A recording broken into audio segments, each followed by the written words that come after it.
cross. They score! They score! Welcome to God's Playbook with your host, Father Rico Passero. Lock at the 20, 10, 5, touchdown! Touchdown! Let's play ball. Friends, welcome back to God's Playbook. We continue to hear from the book of Exodus, and today it's about passing on the law. The passage from Exodus chapter 20 is the Ten Commandments.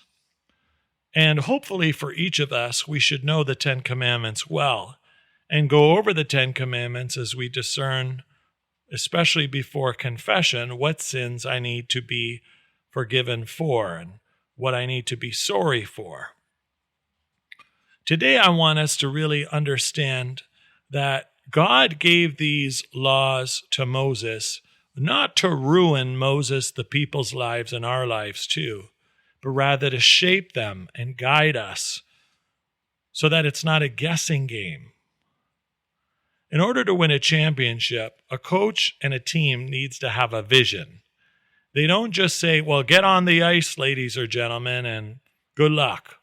Here's the football, just throw it as far as you can and hope for the best. Here's a basketball, just, try to hit some shots and we'll hope for the best. That is never going to work. So if we're trying to attain holiness and we want to be righteous before God, we need to have a framework of how we're to live our lives. And that's what the Ten Commandments are. For a faithful Jewish person, they had more than 200 laws they had to follow. But these 10 commandments really speak about how we are to live our lives. The first 3 are relationship with God. The final 7 are relationship with one another. So in our relationship with God, how are we doing with keeping the Lord's Day and making it holy? Do we make sure that when we speak God's name, we always speak in reverent and respectful ways? How are we doing in our relationship with God? God needs to be number 1 in my life. That's the strategy that I need to take. I need to speak like God. I need to think like God. I need to forgive like God. I need to love like God. And it first starts with how do I treat God? How do I see God? And how do I act towards Him, especially with respecting Sunday Mass? The final 7 commandments, am I respectful to my parents? Do I kill people, especially using my tongue, killing their reputation, judging them, condemning them, showing prejudice against them?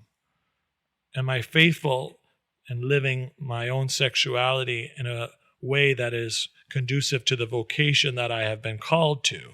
Am I jealous of others? Do I fall into the trap of envy? When I conduct business, do I do so in fair manners and mannerisms? How am I living my life? That's what is so important for us to reflect upon. So friends, let's think of the 10 Commandments less as restricting us and more of shaping us, almost like a moral compass or a moral GPS that guides us closer to God. That's what the passing on of the law is, so that we are very clear of what God's expectations are of us. So Moses was just the instrument to receive God's download, even though they didn't know the word download back at that time. When I say download, I think we all can appreciate and understand what that means for us. So, what does that look like for us? How are we using the 10 Commandments to shape us? Are they meant to ruin our lives, or are they to make sure we stay on the straight and narrow? Obviously, I believe it's the latter.